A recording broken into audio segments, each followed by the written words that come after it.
السلام عليكم ورحمة الله. كنتمنى يلقاكم هذا الفيديو في أحسن الأحوال.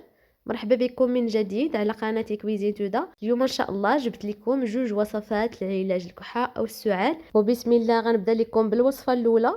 غناخد ليمونة كبيرة كما كتشوفوا، غنقطعها على جوج، وغندير النص فوق البوطة ونقز عليه البوطة ونخليه تنشوف راه بدا البخار تيطلع منه اولا الفقاعات كما كتلاحظوا في الفيديو.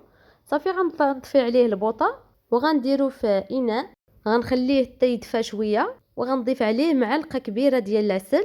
ومن الاحسن انه يكون عسل ممتاز، يكون طبيعي ماشي ديال السكر. وصفه اكثر من رائعه، نتمنى تجربوها وتنفعكم. هاد جوج وصفات اللي استعملت، انا هاد الايامات كنت مريضه والحمد لله لقيت عليهم نتيجه. نتمنى تجربوهم ويعطيكم النتيجه ان شاء الله. صافي بعد ما ضفت معلقه ديال العسل، غنعصر منه غير داك العصير اللي فيه وغنخلطو مزيان مع داك العسل اللي ضفت. وبالنسبه لطريقه الاستعمال ديالو، غتشربوه قبل ما تنعسوا او لا في الصباح.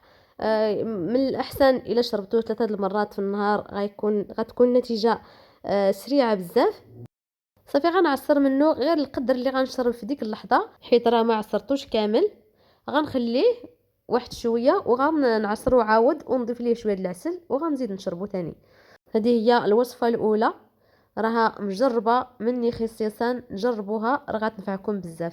بالنسبه للوصفه الثانيه، كما كتلاحظوا عندي الثومه، غنشويها فوق البوطه، غنبقى نقلبها كما كتلاحظوا تتحمر من الجوانب كاملين. هذه هي الوصفه اللي كنعتمد عليها في وقت البرد، صراحه رائعه بزاف. وبالنسبه للناس اللي ما تيقدروش ياخذوا الثومه، كتطلع عليهم الضغط، غتستعملوا الوصفه الاولى حتى هي راه كتعطي نتيجه بزاف.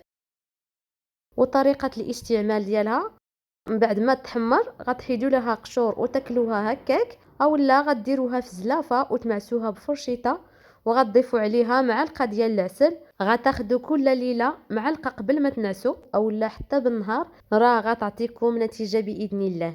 هاد الوصفات بجوج اللي حضرت معكم جربوهم مني شخصيا، وصفات ناجحه ومضمونه وسريعه التحضير.